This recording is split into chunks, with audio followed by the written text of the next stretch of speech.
Match made in heaven ang boses ni Jillian Ward at ng members ng Filipino-Japanese band Sky Garden na nag-collab para sa soundtrack ng Pulang Araw. Tila hugot ni Jill sa kanta ng pagkasipang sa nalalapit na finale ng Abot Kamay na Pangarap.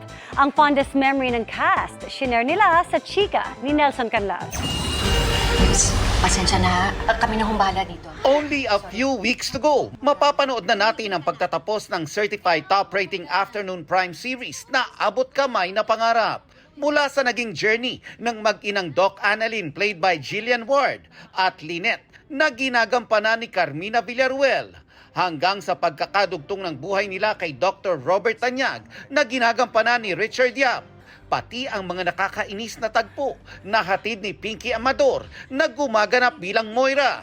Mamimiss di lang ng mga manonood, kundi pati na rin ng cast ng serye.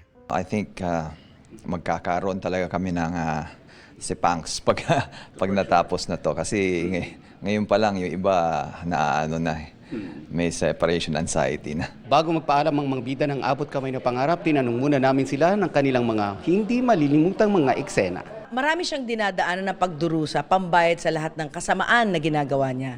So lahat na yon, yung nalublub ako sa imburnal, na pinagsuot ako ng pig's costume, na dumaan ako sa parang survivor na nandun yung, syempre lahat ng mga iyak. Sa 2 years po, napakarami na po talaga. Pero siguro yung mga times na mas personal sa amin po, yung nararamdaman namin. Hindi na siya sa eksena eh. Yung nadadala na talaga kami ng emosyon. Personal na yung hugot eh. Hindi na lang siya in character. Para kay Doc Annalyn, bittersweet daw ang pagtatapos ng Abot Kamay na Pangarap. Nung unang in-announce po sa amin, umiiyak kaming lahat. Sobra na po yung binigay na blessings ni God.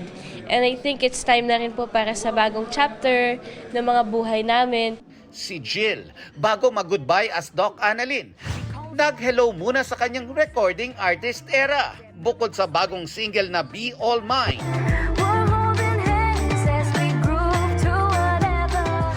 Nakipag-collab din siya sa Kapuso Philjap boy band na Sky Garden para kantahin ang Sorrendemo kahit na.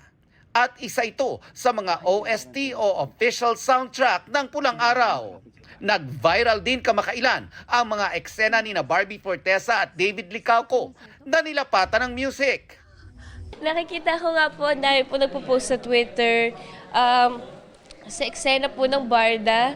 So sabi ko, wow, ang galing naman. Abangan din daw ang music video nito very soon.